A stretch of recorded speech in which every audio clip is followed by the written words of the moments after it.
नमस्कार दोस्तों। क्या आपको पता है कि हमारे पुराणों में कितनी तरह की सिद्धियों का वर्णन किया गया है और किस किस को ये सिद्धियां प्राप्त हैं? आज इस वीडियो के माध्यम से मैं आपको विस्तार से बताऊंगी कि कितनी तरह की सिद्धियों का वर्णन हमारे पुराणों में किया गया है और किन किन को ये प्राप्त हुई हैं। इसीलिए इस वीडियो को अंत तक जरूर देखिएगा और कृपया करके लाइक, शेयर, सब्सक्राइब जरूर कीजिएगा। हमारे पुराणों में 18 तरह की सिद्धियां बताई गई हैं। सबसे पहली सिद्धि का नाम है अणिमा। इस सिद्धि में साधक अणु जैसा छोटा हो सकता है। इसी सिद्धि का प्रयोग करके हनुमान जी ने लंका में प्रवेश किया था। दूसरी सिद्धि का नाम है लघिमा। इस सिद्धि में साधक अपने आप को बहुत अधिक हल्का कर लेता है। इसी सिद्धि का प्रयोग करके बहुत से साधक पानी पर भी चल पाते थे। तीसरी सिद्धि का नाम है गरिमा। इस सिद्धि में साधक अपने आप को बहुत अधिक भारी कर लेता है।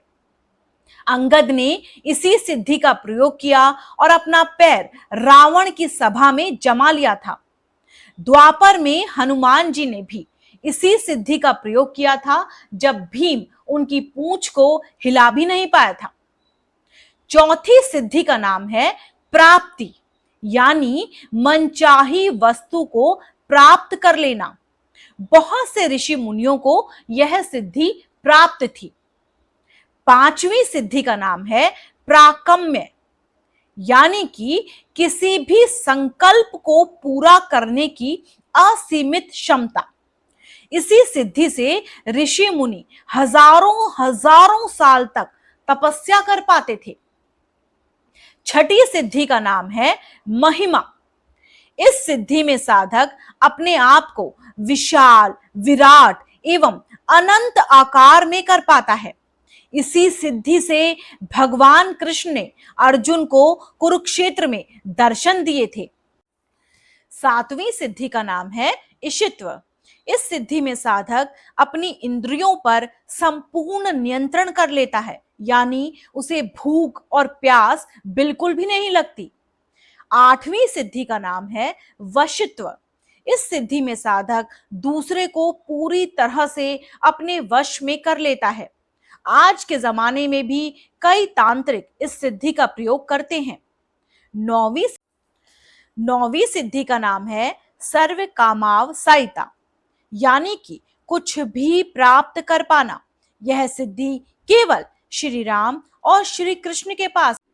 10वीं सिद्धि का नाम है सर्वज्ञता, पूर्ण ज्ञानी होना, अर्थात जो भी ज्ञान है वो सब कुछ प्राप्त कर लेना।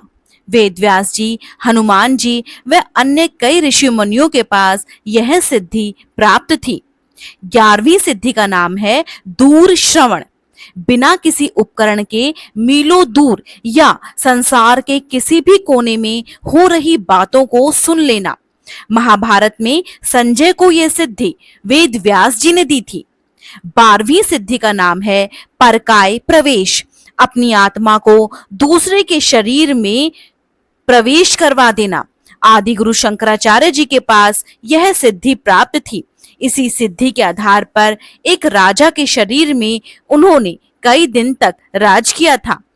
13वीं सिद्धि का नाम है वाक सिद्धि, वाणी का सिद्ध हो जाना, जो व्यक्ति कहे वह सच हो जाना।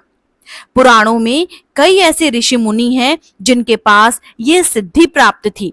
इसी सिद्धि के आधार पर पौराणिक काल के ऋषि मुनि श्राप एवं आशीर्वाद दिया करते थे। 14वीं सिद्धि का नाम है कल्प वृक्षत्व, अपनी इंद्रियां, अपने आप को इतना शक्तिशाली कर लेना कि केवल कल्पना मात्र से वह वस्तु आपके सामने उत्पन्न हो जाए।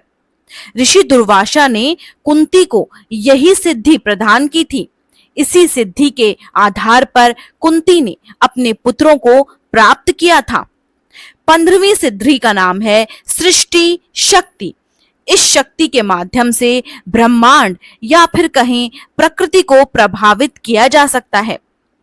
महर्षि अगस्त्य के पास यह सिद्धि थी।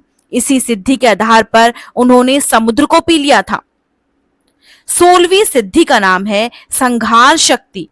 इसमें किसी भी तरह की नकारात्मकता, अज्ञान एवं बुराई को पूर्णतः खत्म किया जा सकता है। देवताओं एवं राक्षसों के पास यही सिद्धियां हुआ करती थी। 17वीं सिद्धि का नाम है अमरत्व, यानी हमेशा जीवित रहना या अपनी इच्छा से प्राण त्यागने की सिद्धि। महाभारत में भीष्म को यही सिद्धि प्राप्त थी। 18वीं सिद्धि का नाम है सर्वाग्र गण्यता। एक ही समय पर बहुत सारी जगहों पर व्यवहार करना। भगवान श्री कृष्ण अपनी 16,108 रानियों के साथ एक समय पर इसी सिद्धि के प्रयोग से व्यवहार किया करते थे। दोस्तों, इन 18 सिद्धियों में से 8 सिद्धियां हनुमान जी को प्राप्त थीं।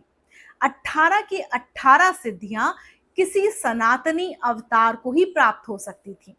भगवान शिव कोई अवतार नहीं लेते हैं, तो भगवान श्री राम और भगवान कृष्ण के पास ही ये 18 की 18 सिद्धियां प्राप्त हैं। ये वीडियो आपको कैसी लगी मुझे जरूर बताइएगा और कृपया करके धर्म कथा ऑफिशियल को लाइक, शेयर, सब्सक्राइब जरूर कीजिएगा। नमस्कार।